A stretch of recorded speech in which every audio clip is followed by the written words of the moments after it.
Hello friends, welcome back to the new video guys. In this video guys, I am going to show you guys Bluetooth setting in your Infinix phone. In this video guys, we will talk about guys how to connect earbud to our Infinix phone guys. In this video guys, I will show guys how can you connect guys earbud.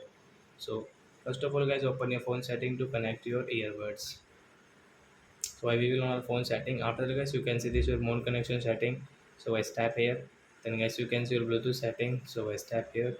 And guys, on your Bluetooth and guys, take out your earbuds. So I will take out it guys. You want to connect one. So I take one guys. You want to connect two. So I take two. So I will take this both of earbuds. So you can see guys, my earbud name is fit on. So I will click here.